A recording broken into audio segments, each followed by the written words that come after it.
कौन कलरा को नहीं आप चिंतित अच्छा कि कलरा पिता लगुच चाहे मो स्टाइल मो ट्रिक थे एमती कलरा चिप्स बनातु जमा भी पिता लगभग छोट रू बड़ समस्त को भल लगे आ पिला माने हसी हसी एमती कलरा चिप्स खायापाई पसंद करेंगे।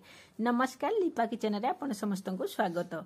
मु नहीं एकदम पूरा फ्रेश एकदम पूरा सतेज कलरा आम बाड़ी रे ये होता मुझे गोटा सब माने तोली आनिकी हूँ प्रथम भलकी धोईदेवा गोटा मुझे सब धोई देती आपण हूँ कौन कर गोटा सब धोई सारापर आम को कौन करना हूँ एमती माने लांज आ मुंड को काटिदे एमती लंबा लंबा पीस करके सब हूँ काटी नवा।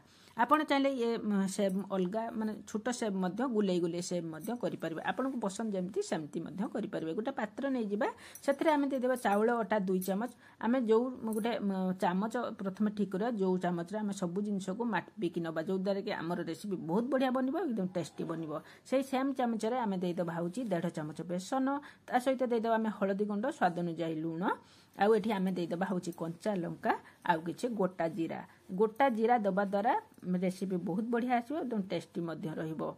एठी आमे अल्प अल्प पानी ढालिकी भलकी हूँ गुड़े नेबा। आम एठी बेटरटा को जमा भी पानिया करबानी कि माने एकदम पूरा सुखिला करबानी एकदम मीडियम रे रखिबा एकदम बहलिया बहलिया रहिबो। आमे तापर जो कलरा को काटिकी धोईकी रखिदेले ताकू हूँ ता भितर भलकी हूँ गुड़े नेबा बेटर भितर। एठी पैन बसैकी तेल गरम करिकी गोटे गोटे पीस करिकी आमे ताकू हूँ मीडियम फ्लेम रे ताकू हूँ छाणिबा। रेसिपीटी भल लगिले लाइक करिवे शेयर करिवे आउ कमेंट लिखिए। मो चैनल जदि आप नुआ सब्सक्राइब करने को भूलिबेनी।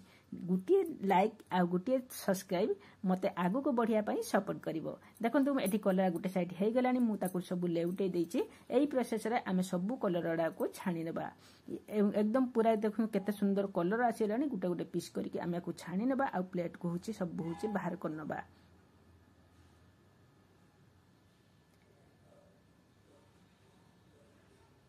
देखो मुझे सब हूँ प्लेट को बाहर करनी ये देखो केते सुंदर पूरा एकदम पूरा कुड़मुड़िया रही।